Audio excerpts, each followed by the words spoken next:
Just trying to keep you employed, you know? Yeah, What's up, guys? Happy New Year's. Welcome to the first Connected by Creatures of 2021. This guy needs no introduction, but here he is, Rob Rausch. What's up, guys? Rob, man, It's thank me. you so much for being here. Zach and I are beyond happy to have you. We know that you have a ton of knowledge and been doing this for a long time.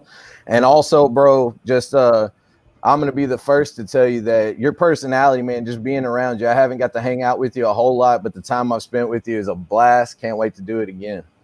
I really appreciate that. All of it. I always just look at it like I'm just a guy. You know what I mean? I just happen to be into reptiles for my whole life. And you pick stuff up, you remember it. So yeah, man. And I just try to have fun no matter what. You know, I'm not too serious about anything. Ask my wife, she'll tell you. I think that makes 3 of us on here tonight that are that way.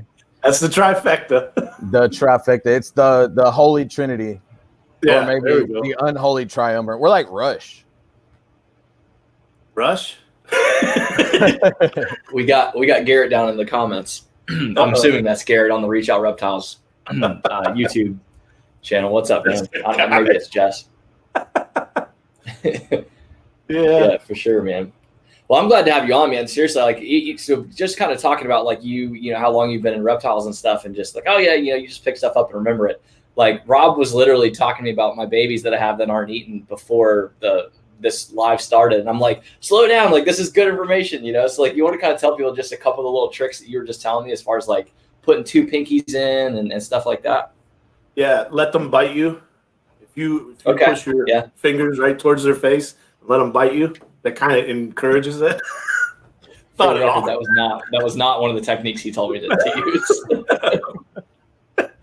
No, what I was just saying was if sometimes people will leave that pinky in overnight and hope that the snake eats it overnight. And sometimes what is better is actually 2 pinkies, because the 2 will kind of wrestle around with each other. They're all like exploring. You know, they don't have their eyes open, so they're running around looking for mom, and it just encourages it a little bit more. Yeah, I just like I said, I just thought that was just a smart little tip, because I've never heard anybody say that before, to leave 2 instead of 1, just so that they kind of wiggle around a little more. Cusco, we got everybody in the house tonight. I love your pinky too, buddy. Speaking of that, Rob, you know, everybody knows you from Reach Out Reptiles right now, but give us a little backstory of how long you've actually been keeping and what you're doing on your own, you know, away from Reach Out Reptiles. Yeah, so I've actually been doing it for 28, 29 years now, keeping and breeding, and I might have taken a couple of little hiatuses here and there, but for the most part, the whole time, just, you know, doing it. I was lucky enough that I grew up down the street from a well-known guy named Brad McCarthy, and he kind of just like, if you know him, he tells you anything and everything. You know, I asked him when I was a kid, I think I was like 16 years old, bought my first pair of Berms, and I asked him, I said, how do you breed it? And the guy literally sat down and wrote it exactly what you do and gave it to me and said, here you go, man. And I just thought, like, that had such an impact on me that that's what I try to do now with anything and everybody is whatever I know, I try to tell them, hey, try this, try that. Like we were talking earlier at Zach. You know, that stems from Brad McCarthy showing this kid who, you know, is just a goofball that, hey, this is how you breed Berms. And boom. Yeah. I've done Berms, balls, and now retics. The retics I've been breeding, oh man, I don't know, for a few years now. And then just recently switching from mainlands over into the super dwarfs and dwarfs. Might have had an influence from somebody named Garrett, but who's that? I won't worry about it. Yeah, I've been teaching him everything. Yeah. So he's so what's that transition like? Like as far as you know, similarities, differences between the super dwarf stuff and the mainland stuff in terms of just that breeding process. It's like when someone's buying their first big snake, you say to them, well, you need to have some experience. This is like an expert level. And that's the way I view the super dwarfs. It's I don't want to say anybody could breed a retic, a mainland retic, but they're easier. You know, they're not as picky or not that they don't eat, but like everything needs to be precise with them. Yeah.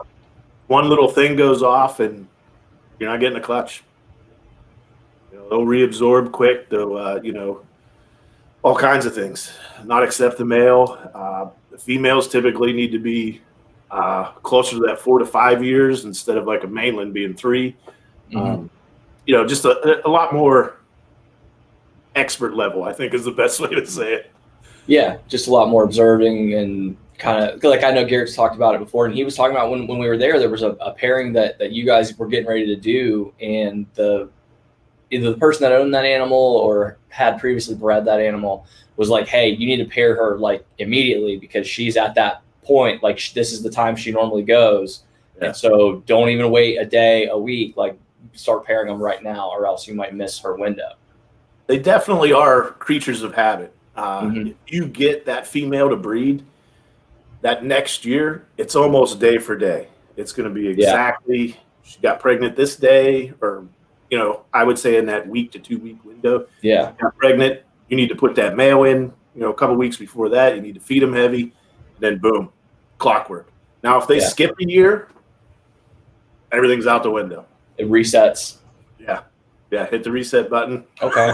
Go from scratch, man.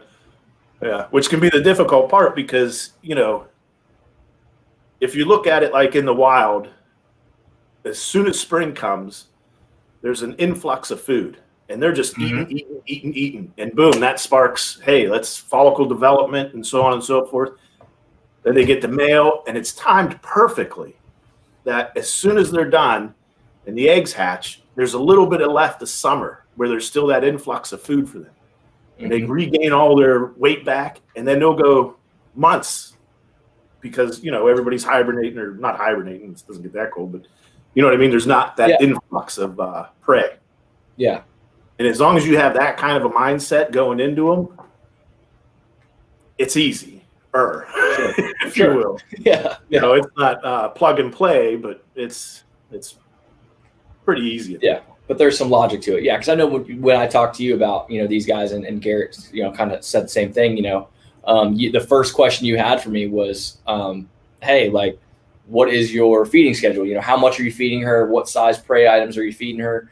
And you were like, double it. You know, based on what I was doing. I'm not saying always double it for the record. That's not the general rule. But you know, I was giving her like 1 large a week, plus she was getting like a medium in between off of like a ball python that wouldn't eat or something. And so now she's up, you know, like I'm feeding her like a large every 4 days, plus maybe a medium from a ball python that didn't eat. And I mean, it's made a visible difference in her size, and it did, like you were saying, it might kind of slow her down a little bit, calm her down, you know, in terms of being more receptive to the male. I can see even just in the way that she does, you know, she doesn't move around her cage like ever. Like she just wants to sit under heat and just like digest, and then she's ready to eat again. Yeah. So I can definitely tell it made a difference. So the other thing you want to kind of look at is if you're like if you were able to take like a shot of it in the middle, you don't really want them to be like that. Yeah. You want more of like a yeah, and she's still super. Yeah, she's got a really good body weight on her. I'll get her out here in a few minutes, and you guys can kind of take a look, and I'll kind of update everybody on what she's looking like. But yeah, she looks really good, I think. So I'm excited about that. I appreciate the advice.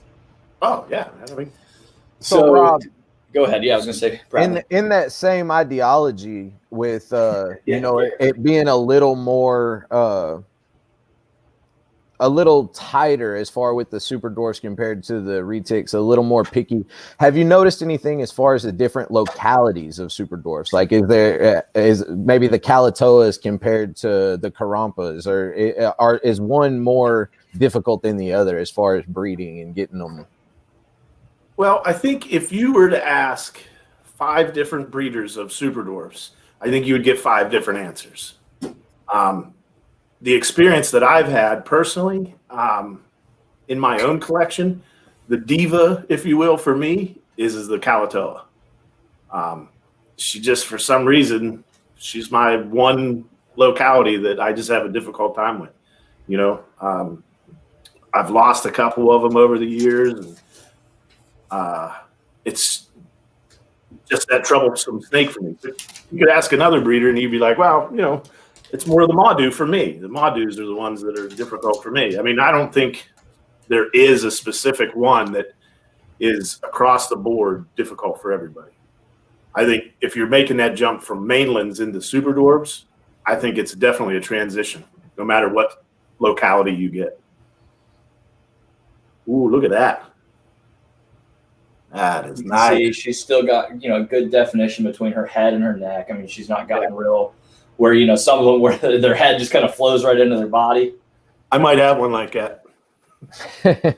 Oh, I believe it. I know even Garrett's got some that, you know, came to him, you know, just real overweight. And that's another question too. Like, do you see a lot of times that, like, once the snakes reach a certain level of kind of like overweight, that it's real hard to get them dialed back, even if you start feeding them on a more reasonable schedule? Yeah. So like, for instance, there was a snake that I've been working with lately that was fed heavily its entire life. Yeah. And now we've cut back on the food a little bit. And what I notice is it gets like that flabby skin, you know, like it just kind of hangs down a little bit because the snake is actually leaner and a little bit healthier. And I don't know that you can do anything about that other than just try to exercise it as much as possible. And by exercise, I mean taking it out or having stuff in the cage that it can climb on and under and over and whatnot. You know, you got to think that these snakes, you know, they're moving around in the wild. They're not just sitting there forever waiting for something to come by. Sure. Especially like if you look at it like the mainlands, that's an apex predator. That thing's not just sitting there waiting for a rat to come by.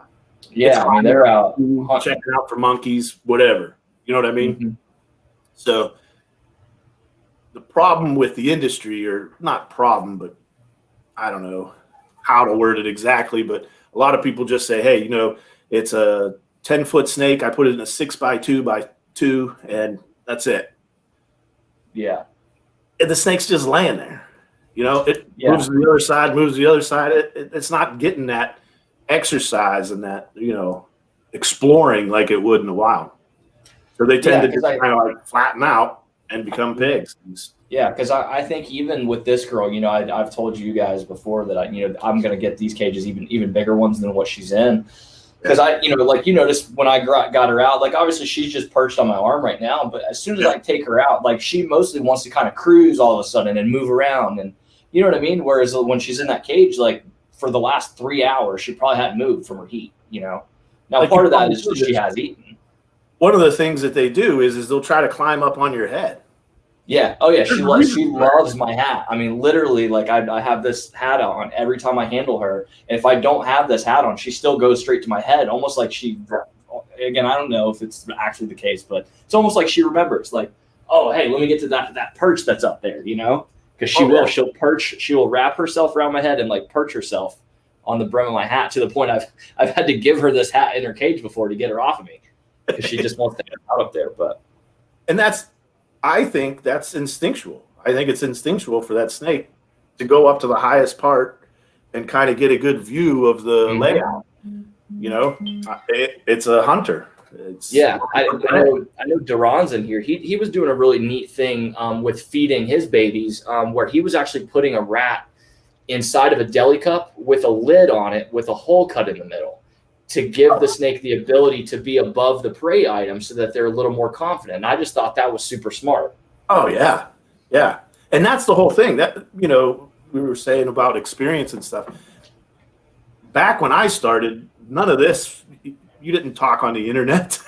You know? Of course. None of that was around. So kind of aging myself a little bit, but you know, it was just that one snake show a year or 2 snake shows a year you go to, and you talk to other breeders and keepers and stuff, and that's where you'd get your information. Now with the internet and all the social media and, you know, podcasts and stuff, it's a lot easier to get that information. That's why when you guys were nice enough to ask me if I wanted to do this, oh, definitely. Yeah. let's all do this kind of stuff. Let's everybody, Right. you know, put in their little information or little tricks and stuff like that they know or have heard of. That's what makes it better. And, you know, like you were talking, you know, the snake cats and the retics always wanting to go. If you watch the video that Dave Kaufman and Dan Maliri put out when they were, you know, actually in the wild looking for retics, all of the retics that they were found were up in the trees, man. Like they, you know, and I think that we have this idea of keeping them in these flat, like you said, 6 by 2 by 2 or 8 by, you know, 2 by 3 or whatever. And, you know, maybe there is a need for more, you know, elevation, for them more climbing. Like, you know, you and I were at the Reptarium together, and when we had Lucy out, you know, that's a 20-foot retic, and she's a big girl. And the second we put her back in, the first thing that she does is go to the highest point in that cage every time. Yeah. Yeah, that's what I was going to say. My biggest is 18 and a half platinum. If you've watched some Reach Out Reptile YouTube videos, you might have seen her. She has a shelf in her cage, and you wouldn't think a snake that big around is climbing up onto a shelf, but she does. She loves it. She also loves to curl in a little tight little ball in her water bowl too. But yeah, things you wouldn't think that they do, they actually do. I didn't actually catch that one. That was Reach Out Reptiles. It was. It's asking you to stand up, but being afraid you might be pulling a Cusco and not even wearing pants. Oh yeah, I'm not wearing pants. And then we had a Christopher Gear said, or you might be wearing the Reach Out Reptile yoga pants. You never know when I'm going to put those on and just run around. And I don't know if you noticed in the video, I don't know where he released that video of, I don't know if it was on YouTube or what, but when I came to Garrett's house and was in the yoga pants, the way he laughs is just hilarious. For me, for whatever reason, it like tickles my funny bone when I hear him laugh like that. So that's like my main goal, is to get him to laugh as much as I can. So to Jeremy, Cure Constrictors, that's our friend Jeremy Bearfield. If you haven't gotten a pair of Reach Out Reptiles yoga pants for your wife or girlfriend, you ain't living. I think, Jeremy, if you don't have a pair for yourself, like Mr. Rob here, you ain't living. So my wife doesn't have a pair. Might need to rethink that, Jeremy. But I think you should get your wife a pair.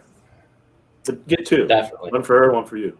Man, so back to us being at the Reptarium together. Rob, I just kind of want to let everybody know how you fucked up my video. So Rob and I had known each other for about 45 minutes, you know, face to face. And Garrett and Cusco were filming some stuff and talking and hanging out. And me and Rob went over to BHB, and I was making my video, and I asked Rob, I was like, hey man, you mind recording while I get this albino king rat? And he was like, yeah.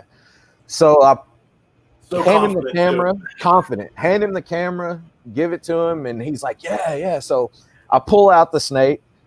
Great shot of the snake striking at my face, and like, you know, it was getting real gnarly. And then she calms down, and I handle her, and we put her away. And I was like, I want to check that out. He never hit record. So in my Brian Barczyk video, what you see is the second take with the albino king rat, because when I went back to it, she was already pissed off because we had just had her out. And that's why I was a little sketchy when I was reaching in to grab her. And in the video, I look at him and I'm like, damn you, Rob, because he had forgot to hit record on the camera right before we were doing that segment. But man, I just want to say, you know, that trip was amazing. Like, that was the time of my life. But dude, I really appreciate you being there, because you and I, like, we kind of connected on another level while we were there. And we didn't touch or anything. Tell the truth. Once. But, there was scotch involved. There was a lot of scotch involved. But yeah, man, like definitely with with that sitting and where we were at and everything, like I appreciate you being there, man, because you and I had a great time together when other people were doing other things. Oh, yeah. We're gonna do it again, man. Yeah, most definitely. All three of us are doing something. That trip, what was your highlight of that trip, man? You.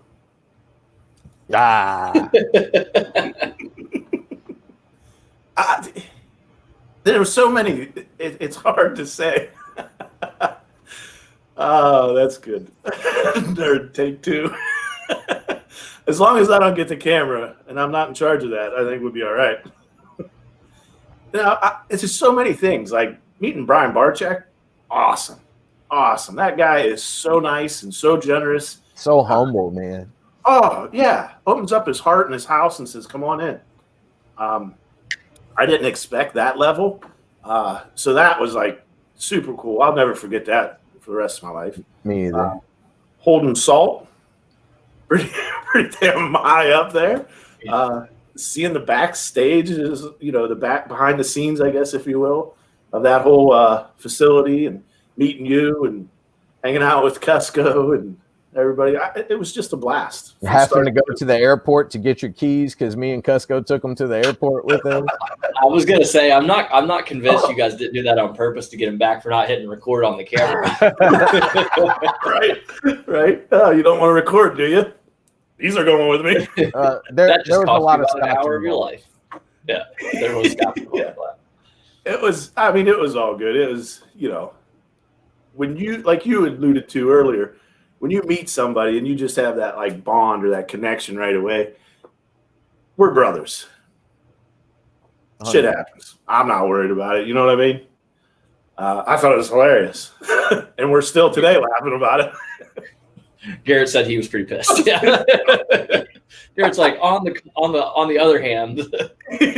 Yeah. So to give a little backstory on that, Garrett was actually asleep and he had went to bed, and Cusco, Rob, and I had stayed up all night drinking and carrying on.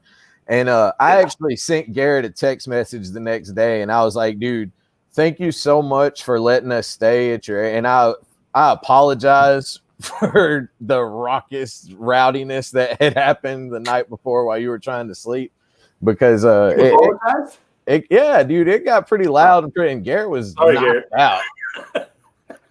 I don't think he was that out. I think he was up for a while back here. Not laughing. He's laughing on the inside.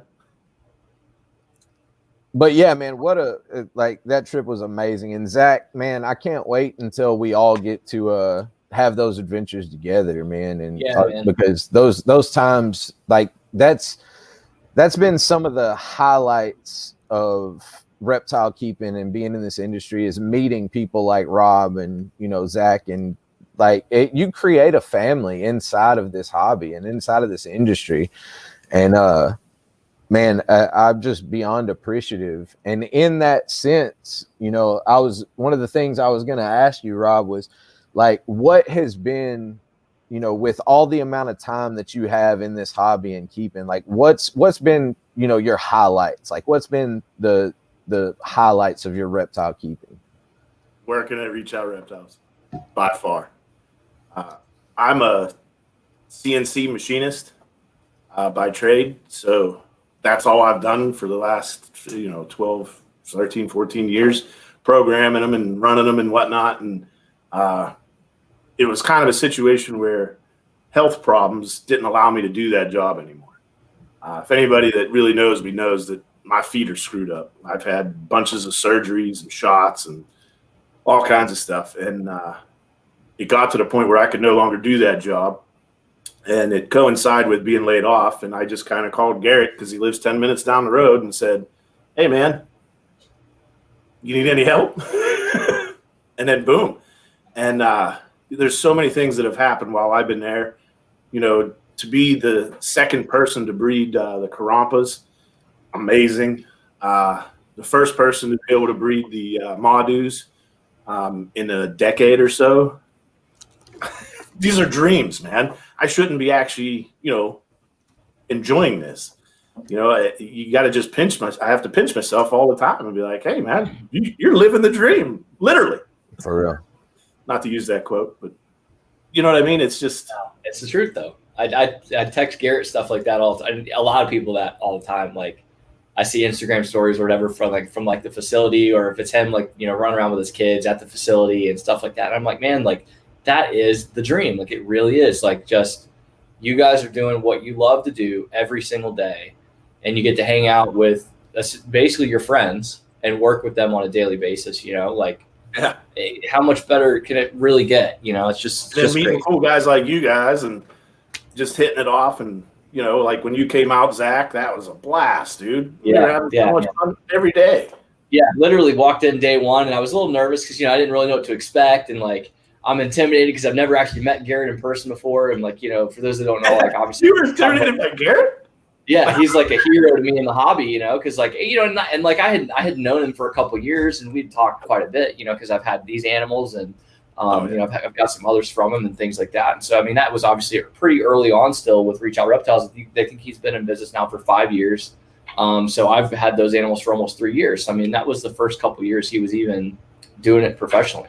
But anyways, like I said, yeah, I was super nervous coming in, but literally within like 5 minutes of being there, like, Rob and I are busting each other's balls back and forth, and Jess is cutting. Like, it was just literally just like one big family. Like, everybody's just laughing and goofing around and having a good time. And Garrett's trying to kind of keep us all on task and make sure that there's still work getting done, you know, despite the fact that I was there to kind of disrupt things. But yeah, he kind of I kept, you know, being nervous. I'm like, are you sure it's okay if I look at this? Are you sure I'm okay to take this out? Like, do I need to like blur any things out in the background? He's like, whatever you want, man, it's fine. Just, you know, it's all good. Like, he just wasn't worried about anything, you know.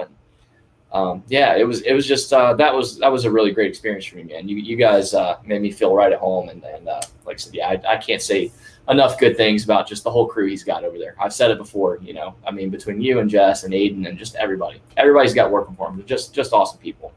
Yeah, and that's, you know, I can't stress that phrase enough. It's like family. Yeah, just. We're all super into it. We're all passionate about it. And we all come from different backgrounds, and we're all sharing information. And, you know, how can you not love that? There was a moment I remember when Blake and I went and grabbed lunch and brought lunch back for everybody. And we're all sitting down at picnic tables in Garrett's backyard, eating, drinking a beer. And I'm just sitting there like, is this real life right now? Like, you know what I mean? Like, where did I go right in my life?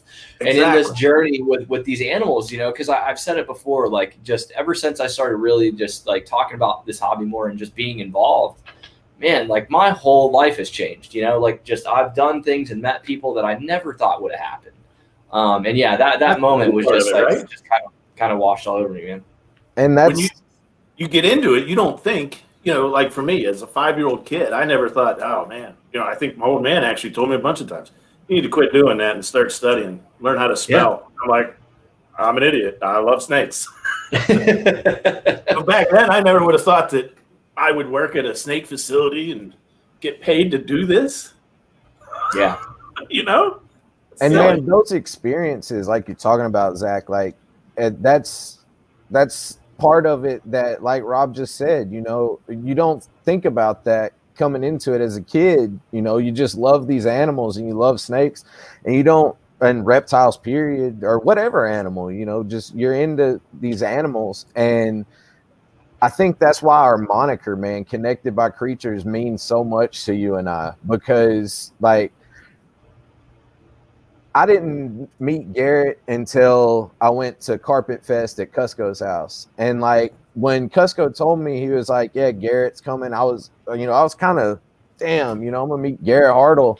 And like the second he got there, man, Garrett's just a cool guy, you know, he's just another dude. Like, we loaded up in his vehicle and like went to the store, and it was, like you said, one of those surreal moments where you just kind of step back and you're thinking to yourself, man, how did the love of this animal that catches so much hatred from so many people, allow me to have this experience to where I'm meeting people that are like-minded with me, and meeting people that, you know, you have some crazy connection that you can't even put your finger on where it comes from, only from the fact that you have the same passion for these reptiles. And there's so many people that are in this hobby and in this industry and in this community that, you know, I've met and I've really bonded with and really connected with on levels outside of just the reptiles.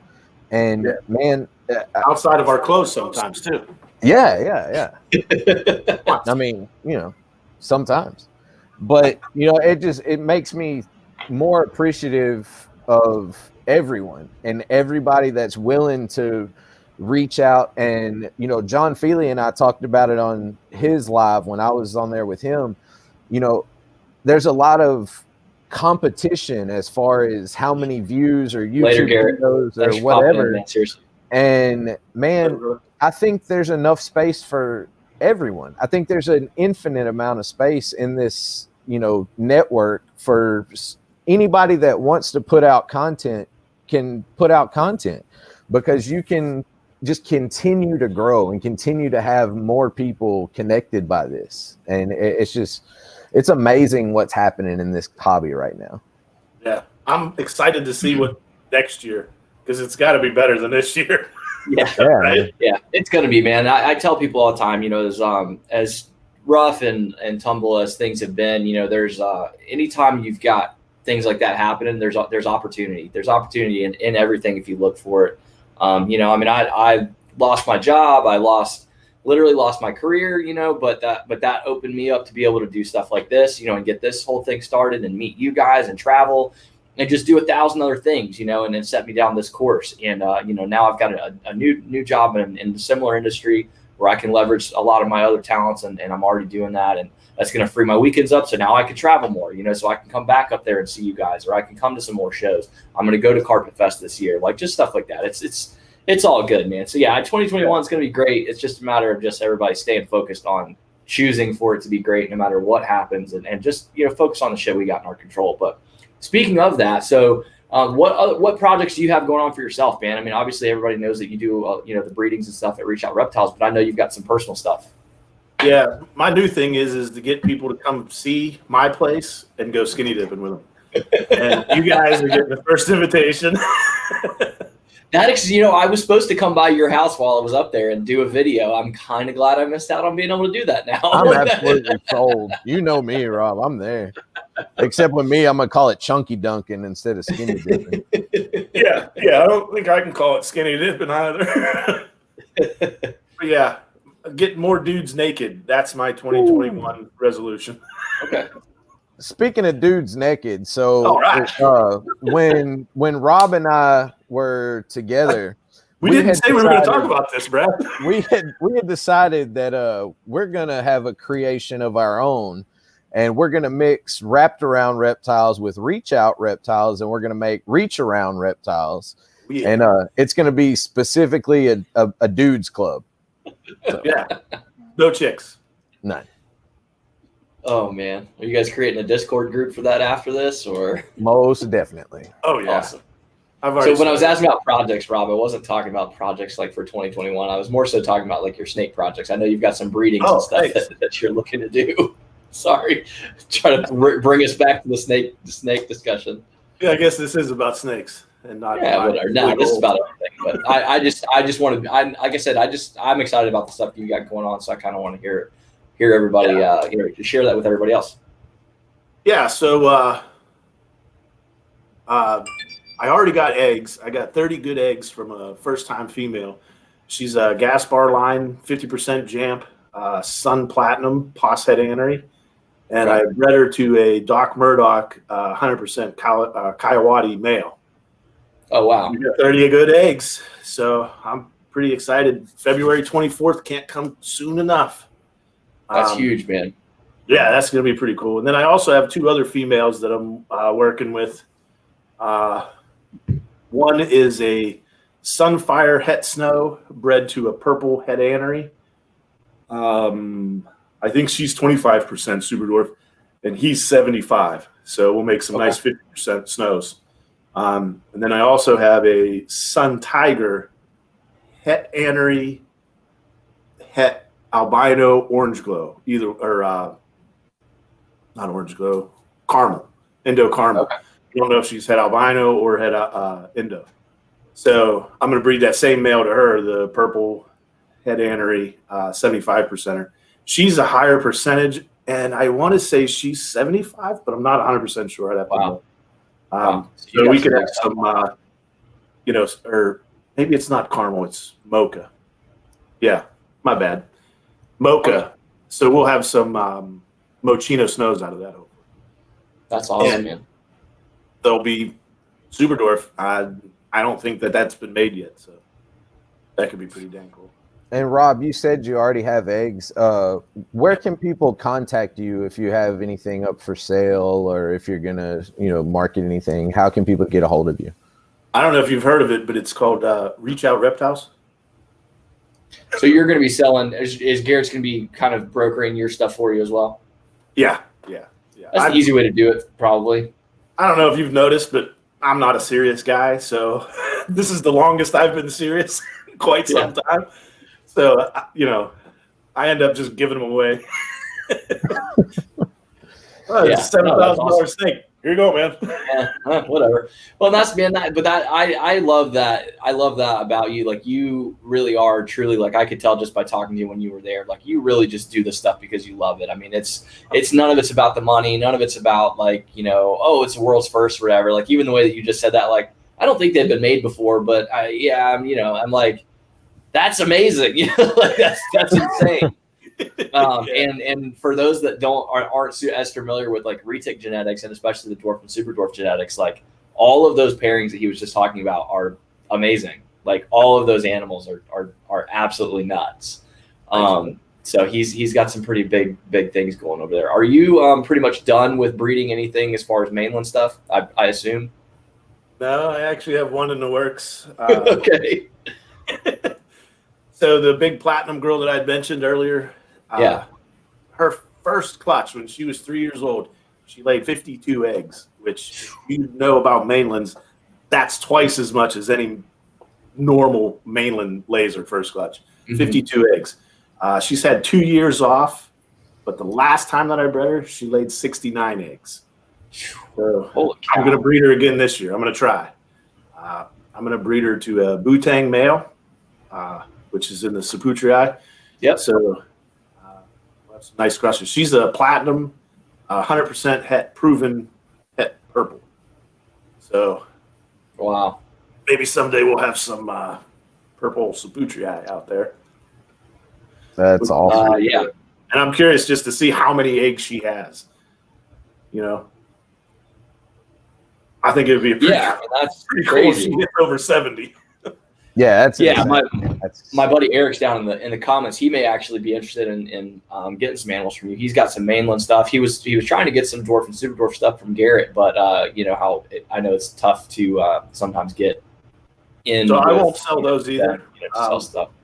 Those are all going to Jake Klotz. Oh, okay. Very cool. Either way. He's more of the Saputrii guy. If you're looking for that, the Sulawesi crosses and stuff, that's who you would go to, right? So it would be silly for me to be competition. Yeah, no, that makes perfect sense, man. And that's the other thing too that I'll say was a really great piece of advice that Garrett gave me while I was there. Was just about how because he was just kind of help. I was asking him about how to try to kind of grow myself, right? Because I don't have all the money in the world, to buy every project and buy into every project, But you want to. It's just not possible. Of course. Yeah. But yeah, his big, kind of thought process on stuff like that is to try to work with other people as much as you can, within reason. I mean, but you find those people, right? That okay, well, this is the guy for that stuff. Hey, let's work together. Let you, deal with these animals for me, et cetera, and so, I think that's probably, I was telling somebody that may be what ends up happening with this Rent It Ghost, project down the line, where some of those babies might just get sent out to some people to just, hey, take one of these, raise it up, and just like what Garrett did with me with the Tom Belonging that I have, which is doing great, by the way. I'll grab that thing out so you can see it. But yeah, just trying to work with some others, man, and just, grow together that way. Yeah, and to add on to that, everybody's aware of Reach Out Reptiles. Everybody who's aware of Reach Out Reptiles knows who Aiden is. Aiden went on a little work vacation for about a month, and I took care of some of his animals. And one of them, oh yeah, that thing's looking awesome. You see how bright he is? Oh yeah, yeah. The two females we have are looking exactly like that. Super bright, awesome pattern and coloring. Yeah, he's so copper. And sometimes this copper, I mean, when he gets fired up, I mean, it's almost yellow. Yeah. Yeah, that's a nice male. Yeah, he's something else, man. Yeah, so like I was saying though, that I was animal sitting, if you will. Yeah, snake sitting. And one of the animals was a crested gecko female. And that thing was just, I'd never held a crested gecko before, which is kind of sad, I guess, at 43. And I've never held one. No? Oh, dude, you will fall in love with these things. I warn you. Yeah, I believe it. I think that's part of why I never have. Yeah, I'll get one in your hand soon. Okay. So Aiden has this female, and I'm like, oh my God, this thing is awesome. I kind of want one now. They're great. They're super easy to care for, room temperature, mist them once a day, feed them 2 or 3 times a week. I mean, simple. Okay. So he has this female. He comes back. I give him back his animals. He comes in the one day and says, oh man, you're not going to believe this. That female dropped 2 infertile eggs because I don't have a male. And I said, oh, really?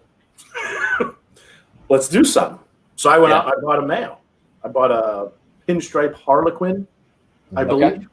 Don't quote me. I'm still learning all the different. Yeah, I'm not super familiar. I've heard of harlequins, and I didn't know there was a pinstripe in crusties, but that sounds cool. Yeah.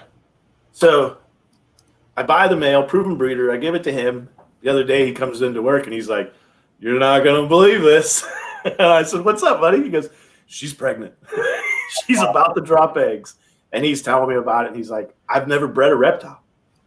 And I said, this is the first reptile you've ever bred? And he said, yeah. I said, that's awesome. That's awesome. Yeah. I'm super excited because I played a part in that. I helped him achieve that dream for him. And that's what it's all about now for me. And everybody here knows how excited Aiden gets about even just the smallest things, involving any of his animals. I mean, and he is, and just again, he's got so much passion for everything that he does over there. He's just walk around on cloud 9 all day, every freaking day. He gets more excited about talking about his pet rats or, just whatever else, that he's got going on than most people get excited about a lot of things, man. And so that's what it's all about, though. That warms my heart to hear. That you were able to do that for him and for him to be able to produce his first stuff, man. That's so cool. I had no idea. I had no idea that was the first reptile we ever bred. Yeah. But now looking back, he did it. I didn't do anything. Mm-hmm. I just facilitated the mail. The piece of the puzzle.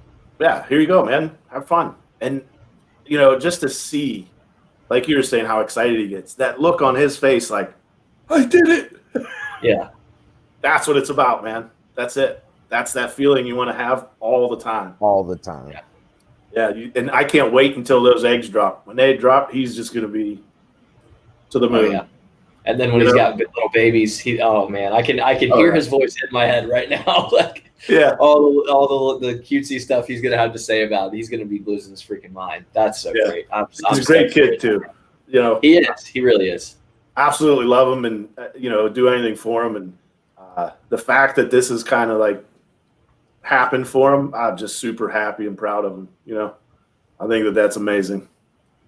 It's funny that you bring up crested geckos because a friend of mine that everybody go check out on Instagram, Joe Rosa.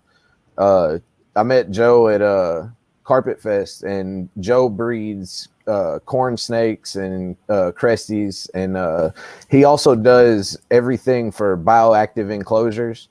And I told him that I was going to wait because Laney's been wanting a cresty forever. And I told him that I was going to wait until he hatched some and he has some that are established and going good. So I'm going to get a pair from Joe Rosa here real soon.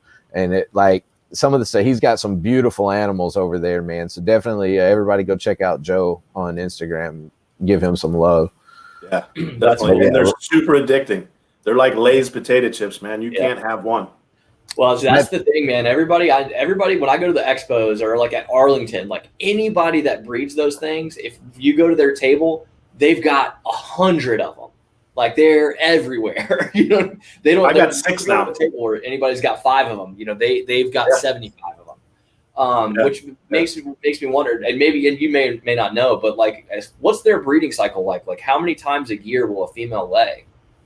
So I'm still really new. Yeah, and that's why I say I'm not going to hold you to anything you say, and nobody judge him if he's wrong. Right? Yeah, this isn't being recorded, is it? No, not. No, it's just live. It's just live. So, you know, that having that one inspired me into these geckos that are just like amazing little animals. Yeah, they have the ability to walk on any surface, really. So cool, man. And they have claws, but they have those like the real small hairs, that are little pads of their yeah. So I've been doing all kinds of research, and from what I understand, a female will have a breeding season, if you will, but she'll breed with the male, and then she'll lay up to 5 times. Okay. Every 30 days, 2 eggs. That's what I was saying. It's only over 2 eggs at a time. Yeah. Okay. And then it'll be that every year. Yeah. I just didn't know because that's why. And the reason I asked, like I said, because I just saw the quantity of them out there, you know, on tables at shows. And then also the other observation was that by Sunday of those shows, like the majority of that stock was sold. Like they don't, they do seem to move, which is great. And I think that does come down to how easy they are to care for. You know, there's no like live. You don't have to feed them insects even. They just get like Pangea. You don't have to. Right? Yeah. Yeah. Can't think of the name of the food. And everybody's going to be like. Pangea is the one that I've heard of. Pangea. There's one that starts with an R. I can't think of it. But at any rate, yeah, you put a little bit of powder and water, mix it up, give it to them. Now, I also feed a little bit of live too. I'll do. I was going to say. Rapashi. Yeah, there you go. So somebody in the comments is going to correct us on all this stuff. I know we've got a few people in the comments that I know that breed these things too. So I figured they'd be jumping in to let us know what we were wrong about. Thanks, guys. Thank you, Gina. This is the first time I've seen you here, so thanks for tuning in and thanks for giving us the answer that Rob was searching for. Yeah, appreciate you. And for a younger child. Wants to get their first reptile, I can't say enough good things. You want it to be a little bit older though, because what I've noticed is, like I said, I got like 6 more of these things, plus a Leachianis from Pine Island. Look at this retic guy. And they are fast as little babies. You know, they're just big, and they're just like all over the place. You can't really hold them, but once they get a little bit older, a little bit bigger, and they jump. Which is something I didn't know. Yeah. So I showed one to my wife. Is that going to jump? I said, nah. Later, Arctic. Thanks for being here. Appreciate you. Yeah, my daughter, when we go to shows, she's always loved them, and she always, she wants to get the frog butts because she's scared that it's going to lose its tail, so she would rather go ahead and get the frog butt that's already lost its tail. Because Cresties are known for losing their tails pretty easily, and she just will flat out have a heart attack if she thinks she heard it. So like she all the time says, Dad, I want the frog butt kind. She goes, I don't want frog butt. I've never heard it called that, but that's all I'm going to be able to think about now. That's actually smart too, and I feel probably the same way because that was like another thing that like kind of turned me off about it. Is I'm like. They drop their tails so easy, and I had the exact same thought. I feel like me and your daughter are on the same page about a lot of things, man. Yeah, man. I stress about that so much. Best friends. I'd probably y'all don't even know it. Yeah, I'd probably cry if it dropped its tail on me. But yeah, all this talk about it, I'm probably going to start researching these as soon as I get off of this live. You're going to get. Hey, man, for real, check out Joe. I'll send you his information. Yeah, for sure. I was going to say definitely. He's got I think he's got like 12 available right now that are established and started, and like he's got some pretty stuff. I know he has some of the Harlequin stuff going on too. So yeah, Harlequins are awesome. I highly recommend them. Yeah, I've got a buddy that just got one, and I couldn't believe the thing was still alive. Apparently, I guess his friend works for an apartment complex. Somebody moved out and left it in a shoebox in the apartment. Oh wow! For like, and it had been in there for like a couple of weeks. But and again, me not know anything about him. He was reaching out to me. He's like, "What do I need to do to like make sure this thing's okay?" I was like, "Dude, I'm a snake guy. I have no freaking idea." I was like, I don't know. I was like, "I can Google something for you, but you'd probably be better at look that up on your own." So he took it to the local shop, and I guess they got them all set up. But it's doing good. But yeah, it still has its tail. So I'm like, okay, maybe I'm just freaking out about them dropping their tails super easy on and just being everything I've seen on YouTube, which that's where everybody goes for their information, right? YouTube. Yeah. They say that they all drop them eventually at some point. I've seen very few. What I kept hearing was that it's kind of inevitable almost. All 6 of mine still have their tails. Mm-hmm. So look at this guy. Must be doing something right. Yeah. He really don't know shit about retics. He's a Cresty guy. He's just fronting. You wouldn't believe how much information I had to read before this interview. All day. All that success with the Karampas and everything, that was all just by accident. He was just doing the same thing he does with his Cresties. He was treating them like Cresties, man. Yeah. And I had to pay a lot of money to Garrett. Just keeping them at room temperature, Nobody do that, please. Feed them some paste. Disclaimer here. Nothing I'm about to say is real. Yeah, feeding them Repashy. That sounds great. Crickets. Baby retics love crickets. They love it. Oh man, that's the freaking worst. That's good stuff. So, oh my gosh. So what's something that you're excited about going on at Reach Out Reptiles? Give us a little behind the scenes if you can. As far as just like a pairing you're excited about, or if there's been some babies that have hatched that you're just stoked on. Nothing's hatched yet. I think in all, we're at 7 clutches already for the year in the incubator, and I think the first one is due to hatch. Oh man, I want to say the end of this month. I was gonna say I thought it's not too long off because I think you've got some Karampa stuff that has been in there for a little while now. Yes, we do. And that, I think, is shameless self-plug. I think that's the video that I filmed of that pairing. It was that mom that dropped eggs that they are getting ready to come. So that's awesome, man. Yeah. So I you were there. Get that footage together. That was like just the craziest moment. And those shots we got, like, remember when I almost broke part of Garrett's Freedom Breeder rack because I was trying to get my camera up overhead and like the plastic I had that thing it was a little sketchy. I'm glad Garrett wasn't upset about it, but I didn't break anything. But yeah, that was something, man. Like my freaking hair on my arms was on end. Like, yeah, you're gonna have to come out and see these babies. Then you got to get that. I have to, man. I was there for the very first pairing of the parents. I don't think they were locked that day, but like the tails were lined up, like they were getting close. So no, that's freaking cool. I'm definitely gonna try to make a trip up and see them when they pop out. That'll be. I think that'd be a great follow up video too. Like I was here for this, and now I'm here for this part. Like this is that'll be exciting. 90 days later, we got this. Right. Actually, it might be a little bit longer than 90.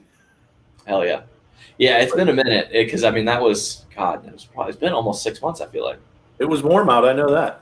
Yes, it was. It was beautiful when I went up there. I would not want to be up there right now. I think you guys are buried under snow again, right? Yeah, it rained all day today, which that makes sense. Yeah. They say in Pittsburgh, if you don't like the weather, wait a couple hours. Yeah, that sounds about right. I know. They say that in Arkansas. Place. Yeah, Arkansas too. Oh yeah. So, guys, I'm gonna go ahead and let's jump into our weekly segments that we like to do. We'll of course hit Rob up first. Rob, so you know that Zach and I do band or musical artist of the week with everybody that comes on. Who you got for us this week? Who's your band or musical artist you've been listening to, or somebody that you just want to throw out? So here's what I'll tell you. This has never been on the internet ever before, but I'm a huge fan of the sappy love song stuff. I can listen to that stuff all day, every day. Ask Garrett. It's playing in the shop every day. And right now, I'm really into Kane Brown. Very I nice. love that dude's voice, man. I don't think I've listened to him. It might be one of those that I've heard and I just didn't, because I don't follow a lot of that stuff, but I'll hear songs like that because I like stuff like that. Oh yeah, I'm gonna add it here to my Spotify so I can check it out later. The name sounds familiar. So I'm gonna follow up with Rob because like Rob said, he likes the sappy love songs. Brother. Let it out, man. My music of the week is an a cappella group that's 4 reptile keepers. It's Rob Rausch, myself, Brian Cusco, and Garrett Hartle. Later, Chris. We do Unchained Melody and a couple other classics. And if anybody is interested in seeing the videos and hearing this music, you got video? Hit me up.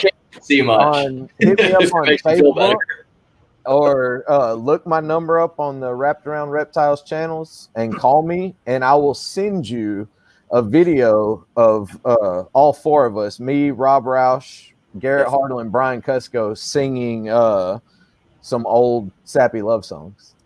It's pretty good. I got to check it out right before we started this. So. Aiden, we got Aiden down in the chat. What's up, brother? We were actually just talking about you, man. Congrats on your crested gecko eggs, man. That's super exciting. We're stoked for you. Aiden, thanks for being here. Appreciate it, man. So you can find my number in just about any bathroom. anywhere in the Pittsburgh area. Some areas outside. I'm broader than Pittsburgh.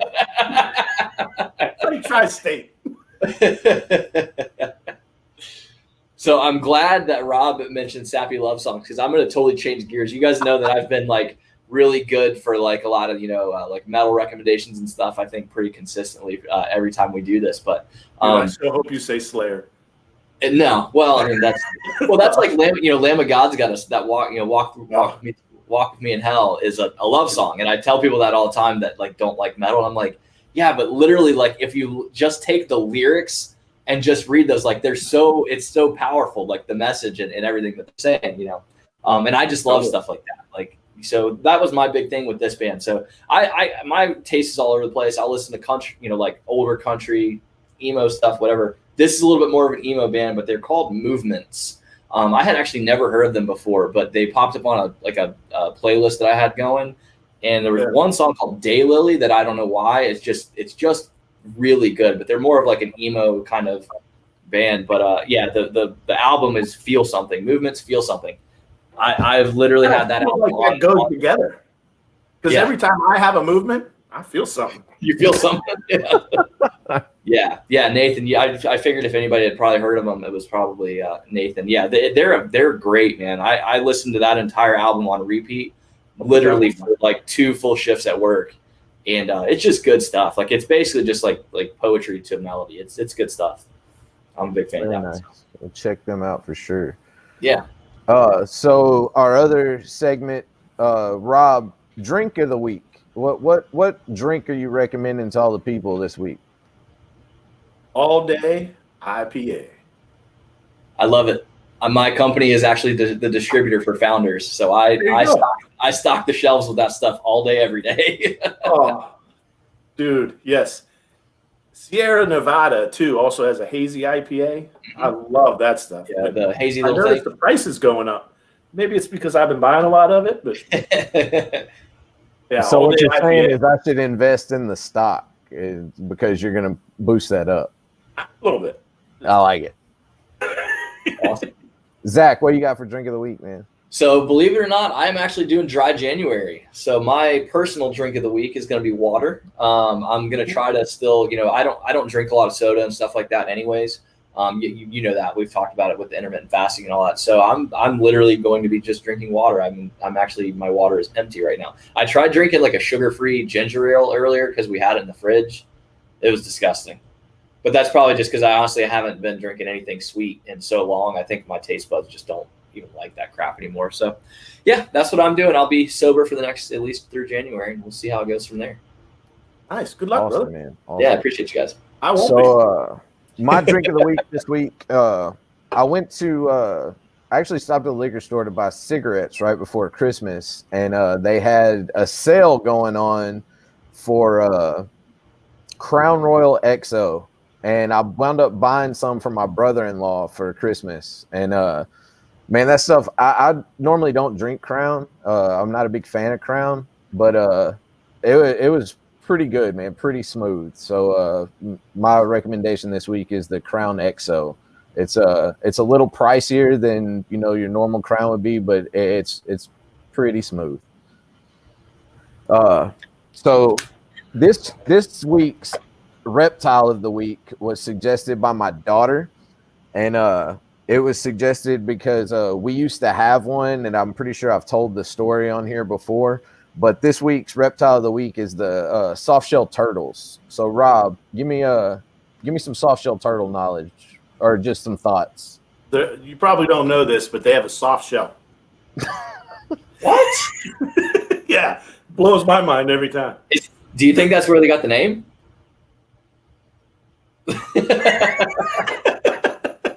I don't really know a lot about them, but I will tell you this, and this is no bullshit.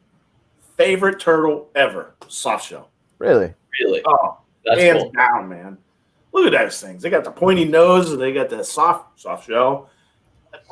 Amazing. They are super neat. They're really neat. Like I love on it's Camp Kennan on his channel. I don't know that he's shown soft shell specifically, but I know he's shown like his fly rivers, and the way they move in the waters is pretty similar.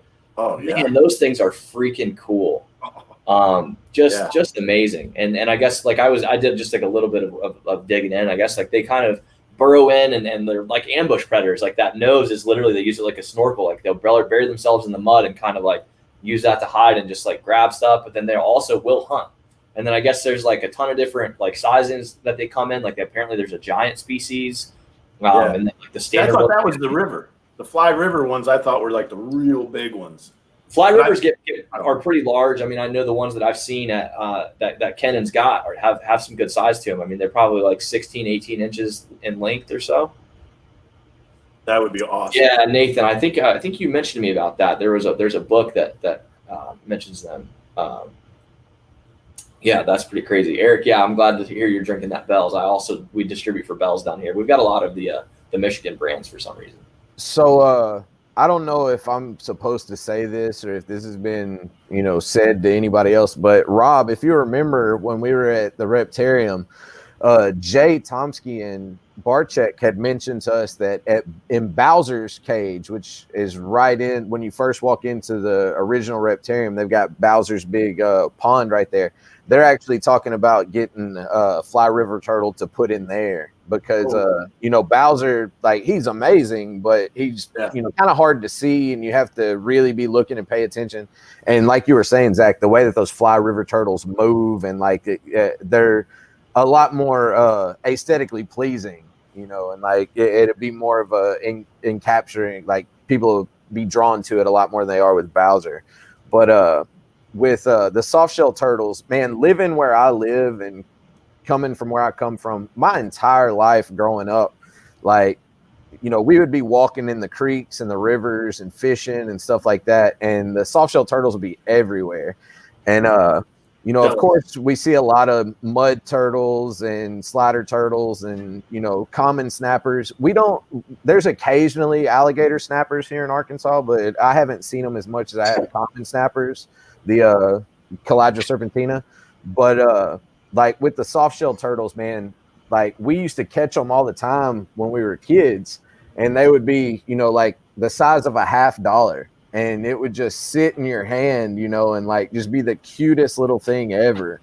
And so, Rob, I'm going to go ahead and tell the story again. And this is why my daughter, had suggested soft shell turtles. At one point in time when she was probably 2 or 3 years old, we had a common snapping turtle.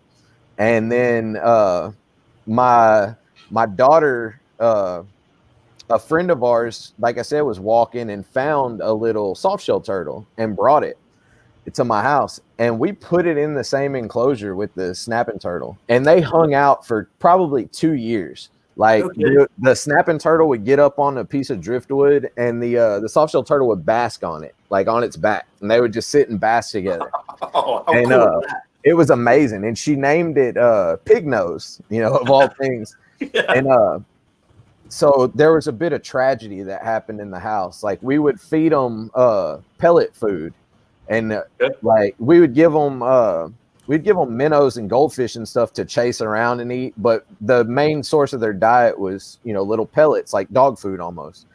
And my daughter come running to me crying. She was about 4.5, 5 years old, and she said, "Daddy, Chomper killed Pig Nose." And I was like, "What do you mean?" Because they had cohabitated fine forever. Yeah, well, they happened to be going for the same piece of food, and the snapping turtle decapitated the soft-shell turtle. And so for future reference, every fight. even though they will cohabitate fine, guys, don't cohabitate them together if you're feeding them that way. Because, I learned that the hard way. But man, I honestly think that if you have the space for them, soft-shell turtles make great pets, man. Like they really do. They're all aquatic turtles are nasty. Clint Laidlaw and I, Zach was there at Cusco's Zoom meeting. We talked about filtration systems and everything that you need for aquatic turtles because they are little poop machines. And if you have the setup and you have everything and you have the space for soft-shell turtles, man, I recommend them as pets. Like they're very rewarding. They're awesome to watch and look at. I just think they're cool turtles, man. Oh yeah, and I didn't know they were Rob's favorite turtles. That worked out perfectly. Yeah.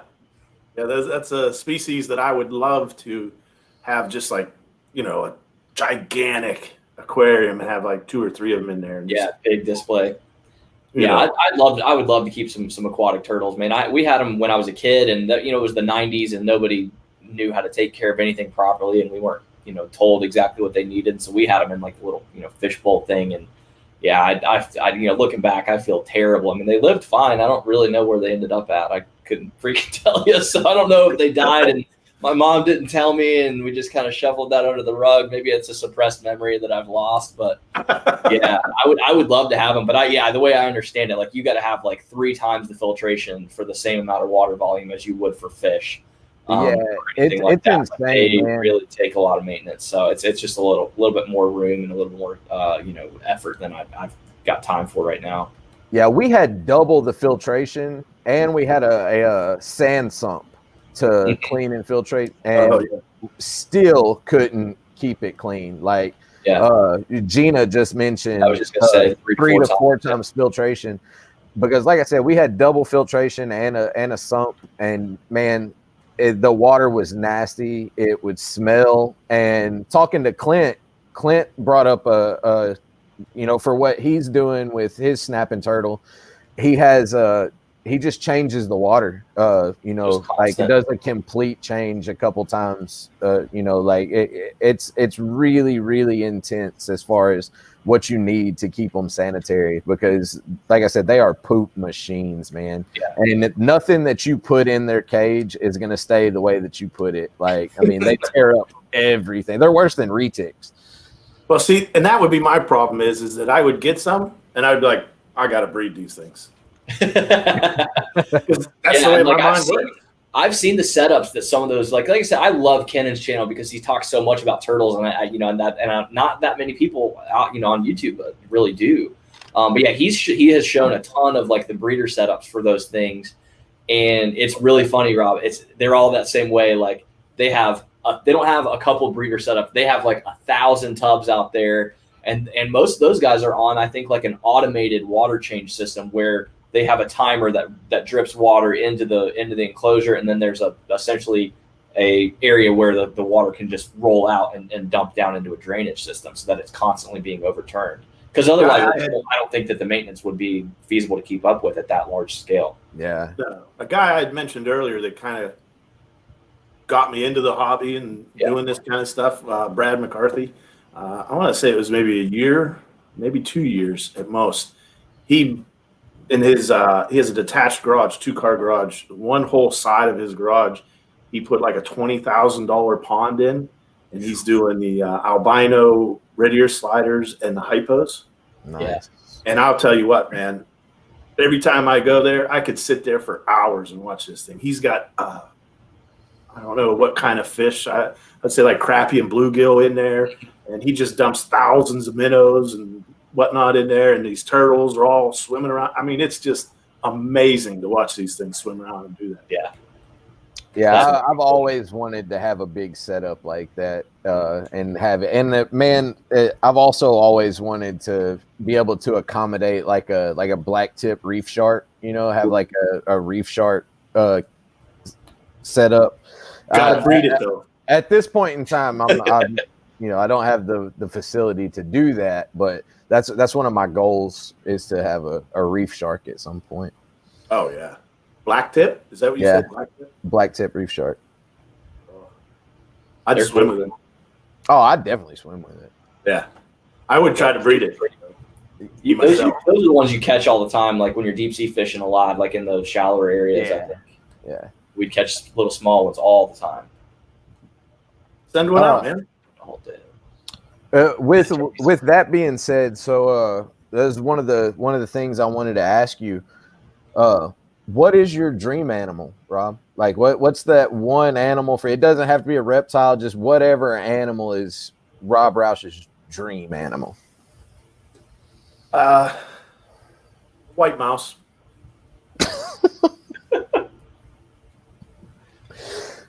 No, I don't know. Instead of like a dream animal, because I think I have them. It would just to be giving them better housing. Give them the best of the best. Me and Garrett talk about it every once in a while about the big platinum girl that I have. She's in an 8-foot by 4-foot by 4-foot cage, and even that's not big enough. Like he says it all the time that storage container or shipping container, not storage, shipping container is about the size that you would want for that thing. Like a Connex. Yeah, like 25 feet long, 6 or 8 feet wide, and 10 feet tall. That's what she really needs. And put some sort of like waterfall feature in there, maybe a soft shell turtle in the water feature. You know what I mean? Something like that is just so aesthetically pleasing and so awesome for her to just explore and do what she naturally wants to do. Yeah. So it wouldn't be an animal; it would just be better living conditions for those animals. Yeah, yeah, that's awesome, man. I made it up. Yeah, I know Tom Crutchfield, man. Anybody that follows him knows that he's very, very, very vocal about the way that big snakes are kept in captivity right now, and just how poor that it is. And he's even like he's got a huge outdoor, because obviously he's in Florida. He's got a huge outdoor enclosure. He's got a mainland. I think just a normal mainland that's ancient to him, but that thing, its head's got to be the size of my head. I mean, it's huge, and it's about 20 foot long. But he was saying, when you get him in those big cages like that, he said it's amazing the behavior change, to the point that he said that he could tell when they put her in there within about a week to a month, he was almost afraid going in there a little bit, because she would actively be exhibiting hunting behavior. Like if she was hungry, like she would be tucking herself down into the grass and getting low where she wasn't visible, and like trying to kind of like get around to get an angle on you. I mean, she was, but that's just amazing to me. Again, just like goes back, we've come full circle to talking about what we were saying earlier, just the behavior changes. I planned it like that. If they have the opportunity, I figured you did. If they have the opportunity, and just like with Blake's, that room, like, dude, I would love if you could arrange it to like bring your big girl out to Blake's house for just a couple of days, or even just for a day, and just put her in there and just see what she does. Because man, I think that would just be so much fun. Oh, just to watch that. like you're saying about how Crutchfield's big retic started exhibiting those hunting instincts are just coming out. Yeah. That's what they are. That's what they're meant to be like. Mm-hmm. You know what I mean? We, just like anything, you know, human beings always take these animals from out of the wild, pluck them and put them in our house and make them do what we want them to do. And that's not necessarily nice. You know, that's not necessarily what I'm about, even though I'm a retic breeder. Sure. You know what I mean? But now, especially you guys, first of all, are Reach Out Reptiles are also being, you know, very vocal at this point now about, you know, the proper way to keep them and the proper cage sizes. You know, I know Garrett's like the minimum cage sizing and stuff that he recommends to people is more than what I remember talking about before, and so I think that we're going to start to see more of that come about. I hope so. That's my big goal. You know, I've got those babies that are going to be up for sale. Like, you know, I could easily take that money and the smart business thing to do would be to buy another snake to, you know, as an investment and breed, you know, put more back into my breeding projects. But honestly, I'm going to plan on spending that money on more caging. You know, I want to get that big Solaire girl into at least a 6 foot wide, you know, cage and still probably 30 inches deep. And I would love to get like the 2 foot talls, you know, as opposed to the 18s that Animal Plastic sells. I've actually got a 3 foot by, I think 3 foot tall or maybe 2 foot tall cage outside. I might put that pure super dwarf I have. I've got a Kalatoa Coyote cross, I think. So one of the things that I think, especially with the super dwarfs, I think that, you know, everybody buys these and they put them in a rack system and they're like, you know, slide these doors out and whatnot, which is cool. If that's what you do, that's cool. I don't think there's anything wrong with that. But what I want to do for babies that I keep in the future is exoterrors. Mm-hmm. Exoterrors. Yeah. Exoterrors. You're good. Like the 18 by 18 by 24s. I think that's perfect. Put all kinds of branches and stuff in there. I think that's perfect for a baby retic. And I think you probably won't have a lot of the problems, not that there's a lot, but I don't think you'll have as many problems with them in that kind of a cage and that kind of a setup that you would if you have them in the drawer system or the rack system. I think that they had that ability to climb around and hide and be an ambush predator or hunt something, you know, I think would be better for them. So that's one of the things that I plan on investing. Yeah, sure. I think they would eat better. I think that'd be great, man. Because and again, you don't have to have the big, huge exoterras. I mean, again, like, but that would be great if that's the way that you know, all your hatchlings when you're raising them up. Those are your grow up cages instead of a grow out rack. You have a wall of exoterras that are your grow up. It would be almost comparable to what guys do with green trees, right? Like the way that they keep green tree babies. Whether that's in small exoterra style, but those cube style cages that have more height to them. And again, I never would have thought of that had I not gotten into the crested geckos. Getting into the crested geckos and buying one of those and seeing how how they're put together and just all the decorations and stuff you can buy for them. Yeah, blew my mind. Seen some really neat stuff done DIY with, instead of spending the money on the exoterras, people taking like a 20-gallon long aquarium and turning it up. Yeah, turning it up so that it's tall now, and then basically just getting cheap plexiglass from the hardware store, gluing that in, and making a door for yourself. And we had a setup like that. My ex-girlfriend built for her carpet python, and had branches at different levels, and had the heat on top. You know, just like any other way that you would do it. Or maybe I think she might have done back heat, or even like where it was the top had heat tape, and then also like went around to the back. But then so you get that temperature gradient. And the animal can choose where it wants to be. Man, I think that would be great for a baby. And I think you could do bioactive too. I really do. For them smaller baby retake. I agree. I think just the conversation is important. Like, and just the fact that, people like yourself, Rob, that, like you say, you've got damn near 30 years experience keeping these animals. Hold on. Let's say 10. Okay. And that you're, somebody with that much experience and that much time put into watching these animals and seeing how they interact and seeing how they move and what they're thinking. And, for your mindset to change, for your mindset to grow because of a crested gecko, for you to have these ideas. I think that the more that this conversation is had, the better it is for everybody all the way around. And man, I use rack systems. And nobody is, shaking their fingers saying don't use rack systems.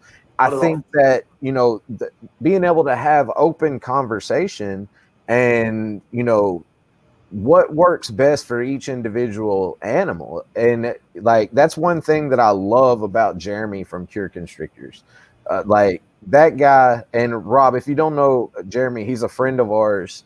He keeps a lot of old world colubrids, and he used to keep retics, and he's a great guy. And one of my favorite things about Jeremy is he doesn't give a damn about what the status quo is and what the thing to do it. Like Jeremy will individually watch each specific animal, and he will house it to what works best for that animal. And if somebody was to come to his facility and say, oh, this isn't blah, blah, blah, like he doesn't care about what is being seen or what's going on. Like Jeremy's the type of guy that what works best for that animal, that's what he's going to do. And man, I have so much respect for that. And he's not going to sit and tell you that you're wrong for keeping your, and that's what's so important, man, is that if we can give and take, like if it's not working, it doesn't work for you, like it's just keep the conversation open, like I think what's happened in the past is that I think what's happened in the past was just a lot of newer people would come in and they would do stuff like that, like whether it's bioactive, and still now, like there's a lot of new people coming in. Bioactive's getting really popular, and a lot of that is thanks to a lot of these YouTubers that are pushing that stuff. And they're coming in, and then they're getting into these Facebook groups and this, that, and the other, and people are just crapping all over them and bashing them for, oh, you shouldn't be doing that. It's lazy snake keeping and it's dirty, and what happens if ants get in there? And I've had these same thoughts. Like that's why I personally haven't done anything with bioactive, because I'm like, well, I like it, but there's always got to be a downside, sure, and so if it's something I'm not comfortable with, I'm going to stick with what I'm currently doing. But yeah, I think it's just a matter of changing that conversation from just being negative and like there's a right and a wrong way to just like, hey, do whatever works for you. And if your snakes are happy and healthy, like great. We're not judging one way or the other. But exactly. Yeah. Well, I think that's the thing too, not to beat the dead horse here, but you don't know what works unless you try it. And don't let somebody dictate what you're doing. Yeah. Do what you think. To be a successful breeder, and I'm sure you guys know this, you have to know the animal. You have to see the signs, and you have to know that, hey, this is what he or she is doing, and this is why they're doing it. Mm-hmm. And it would be better if I did something else. And that's the whole thing. If you don't, watch those animals' behaviors and understand them as best as we can, then you're not doing it right. Yeah. You need to be able to see those behaviors and say, okay, let me try this. Let me try that. Like we were talking before we went live, Zach, about feeding the babies and getting them to eat. Yeah. There's things that I might know, or you might know, or Bradley might know, or anybody that nobody's ever tried before. Yeah. Yeah. I think I mentioned that.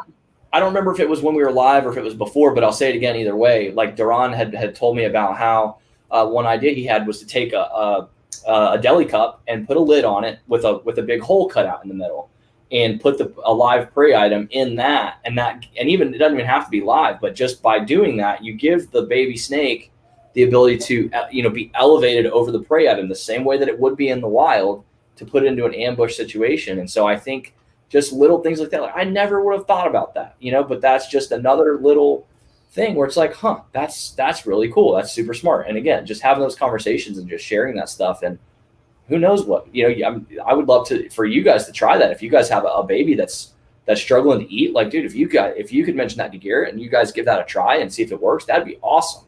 Because I would love to kind of know if like, hey, yeah, heck, that, believe it or not, that turned that thing on and it's eating now. That'd be cool. Yeah. But sharing information, like you were saying, Bradley, that's the big thing is to get out there and tell people, hey, I tried this. Failed horribly for retics, but maybe it's good for ball pythons. Yeah. Right. I house crested geckos in this. I want to house a retic in this. Obviously not, a 8-foot retic in one of those little extra terrors or whatever. Yeah. And you guys had a baby snake, I think was it Logo, that was kept on a desk there for a while in that exoterror, and had all kinds of little perches in different spots and little hides that were elevated hides. And then hides on the ground level too. Man, I thought that was so freaking cool. I must have looked in that cage for 30 minutes when I got there. Yeah, because it's you can't see it all the details on camera. That cage was bioactive setup. Yeah, it was a great little setup. And then awesome. Aren't you guys? Is Garrett doing the bioactive incubator? It's something we're working on. I know there was some talk about it, and that he had kind of some experiments that he was doing, and I know he did show those, I think, on a live. But yeah, I don't want to dive. You just outed it, man. Yeah, I know, right? He's gonna call me. Top secret. Yeah, well, he'll call me when he wakes up in the morning. Hey, he's gonna be so pissed. Yeah, no, but I just think that's really cool, man. And I think it's just super smart. And again, I'm sure there's people out there that are like, dude, you can't do that. Like that's that's just wrong. Well, that's fine, but we're gonna try it anyways. And then if it works, we're gonna share it and tell it. Say I don't think you take the what would that be, the second ever clutch of Karampas and put them in something that's experimental. I think you use something a little bit. Sure. Of course. Yeah. I mean, you use something that's that if you lost it, it's not the end of the world. It's not going to be a detriment to the hobby as a whole. If something was to go wrong. Yeah.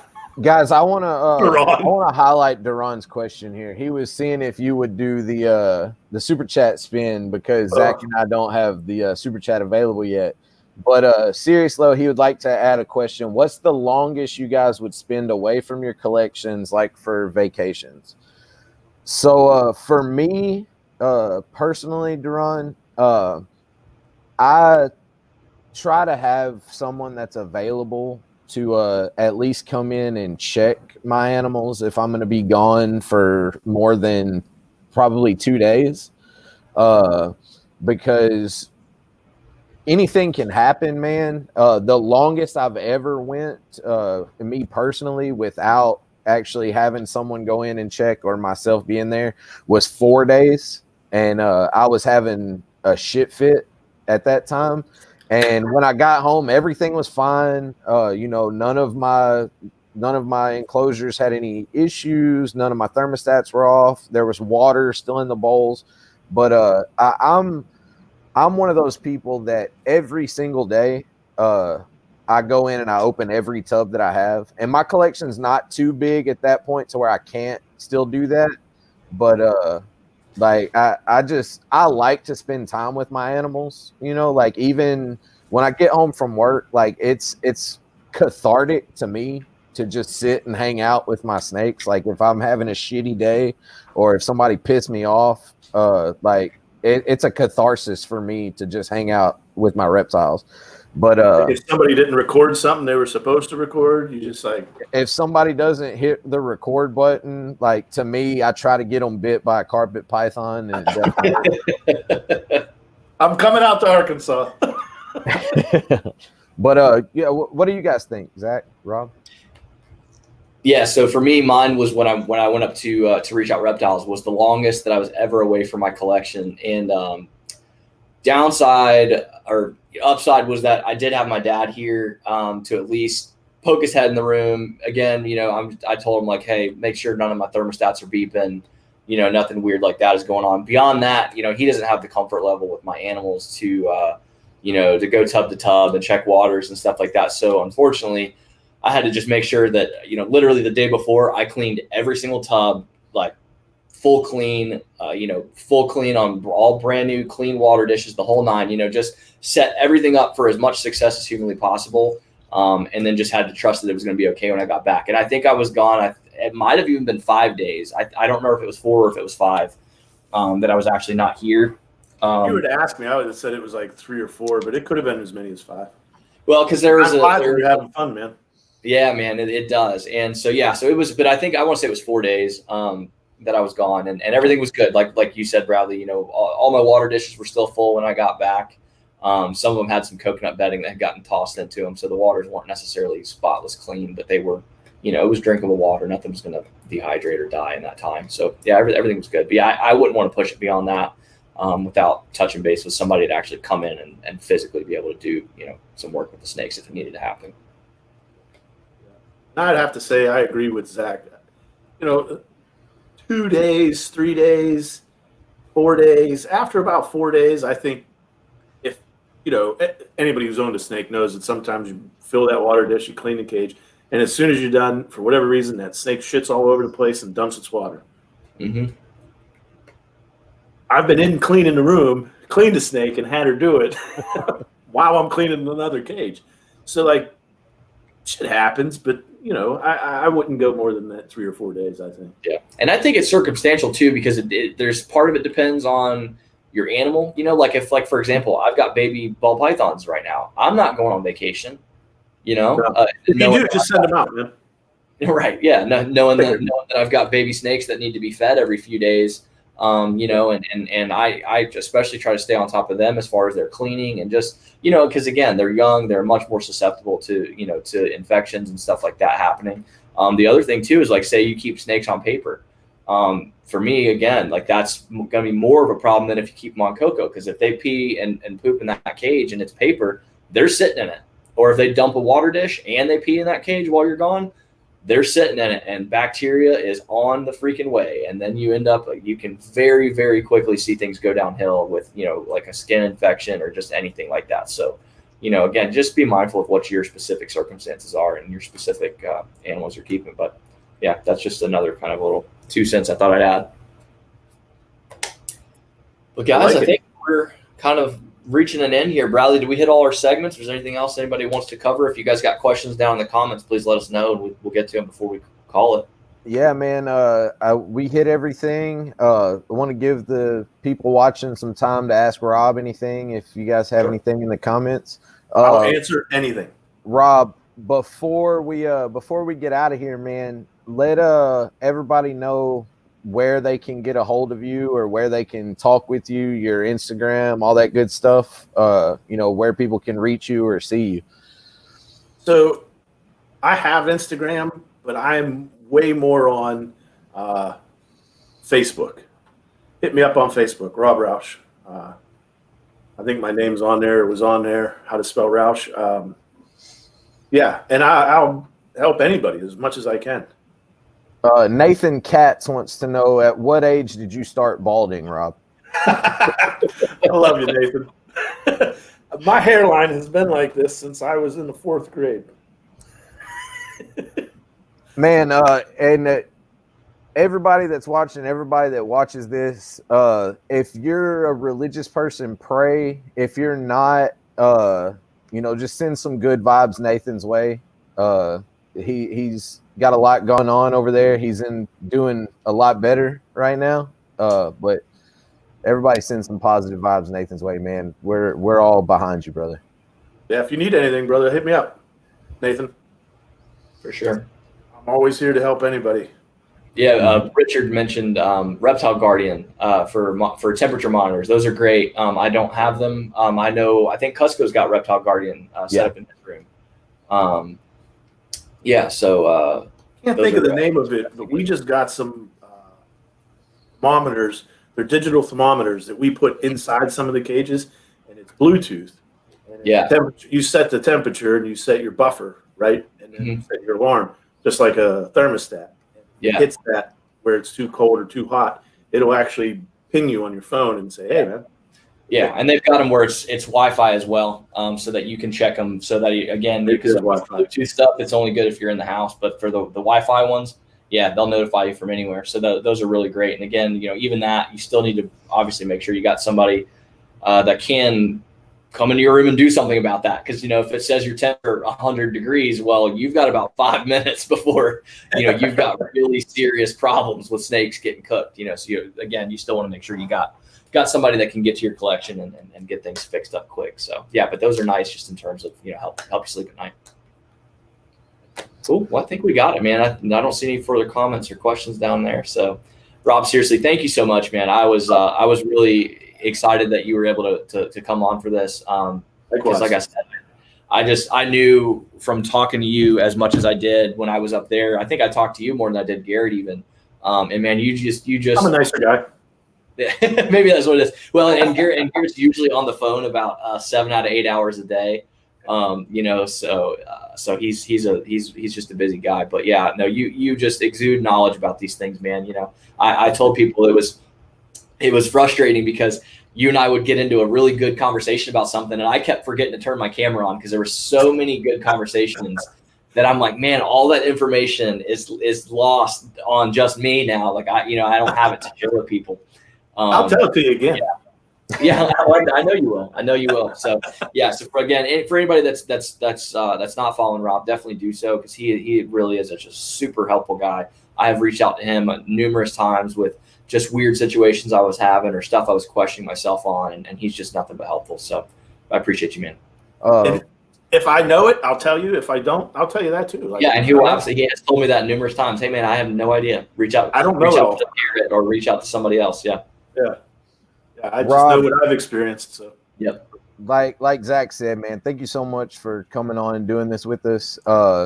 Every time that I've been around you, which hasn't been a lot, but it's been a great time. This has been a great time. I look forward to the next time we get to hang out, man. For everybody watching, know that Zach and I appreciate your support. Thank you for being here all the time and commenting and hanging out with us. We love you guys, and we do this for everybody that feels connected by the creatures. Yeah, and hey, I just want to say I appreciate you guys thinking of me. You know, I don't think of myself as anything other than just a guy that does what he loves. So I really appreciate you guys, and I love you both like brothers, man. Love you too, man. Love you too, man. Rob, we're always around. Happy New Year, everybody. Y'all have a great night. I appreciate y'all. Thanks again. Good night, guys.